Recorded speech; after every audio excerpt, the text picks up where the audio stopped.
তো আর কইয়াম ভিডিও বানায় বলে মানুষের টিহা ইনকাম করতারে এর লেগে আমিও ভিডিও বানানো শুরু করে দিছি। আজকে আমি দেখাম কিবা ট্যাংরা মাছ দিয়ে আলু দিয়ে ঝোল রাঁধন যা। অনেক দিন ধরে ইচ্ছা করতেছি ট্যাংরা মাছ দিয়ে কোনো একটা রেসিপি বানায় খাইম, কিন্তু ট্যাংরা মাছ তো গড় আর আনে না। আজকে যখন সুযোগটা পাইছি ট্যাংরা মাছ দিয়ে রেসিপি রাঁধে আপনারাও দেখাইম আমিও খাইম। হলুদ মরিচ বেসায় দিনছে, পেঁয়াজ টিয়াজ বেসায় দিনছে, দেখুন আমি কিতা কিতা দিই। হলুদ মরিচ মশলা পেঁয়াজ ভালো হয়ে কষায় লইয়াম, এরপরে যা করম।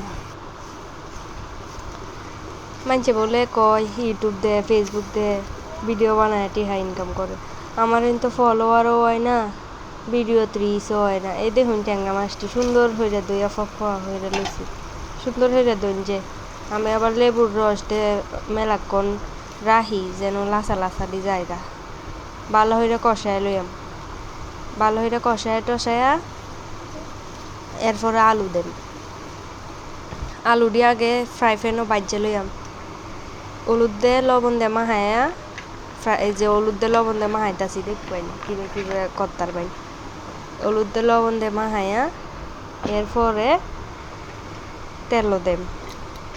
এই ফ্রাই প্যানটার মধ্যে বাম সুন্দর হয়ে একটু বাজ্যে রানলে তোরা এটা মজা লাগে। অনেকদিন পরে যখন ট্যাংরা মাছটি পাইছি একটু মন মতো রান দেয় লই, আবার কুম্বালা পাই না পাই কোনো টিকটি হানা নাই।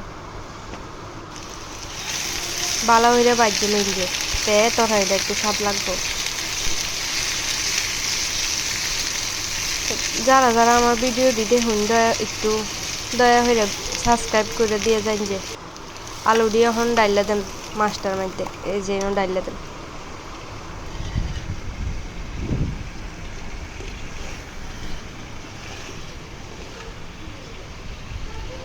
আলু দিতে বেশি লাড়া ছাড়া হওয়ার না, তাইলে কিন্তু মাছটি ভাঙে যাবে।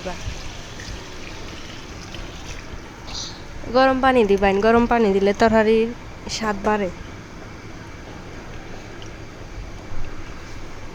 গরম পানি দে একটু লাড়া চাড়া দে রাখতে দিবেন,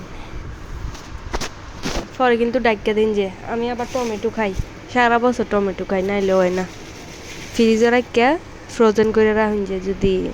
এখন তো আবার টমেটো যে দাম, এটা হলো একটা সিক্রেট মশলা, তরকারি হয়ে আইলে এই মশলাটা দিবেন। যদি লাগে আমারে ইনবক্স করিয়েন মশলাটা কি কি দিয়ে বানাইছি। এরপরে ধনিয়া পাতা দেন, ধনিয়া পাতা দে এই তরকারি হয়েছে যে স্বাদ লাগবো।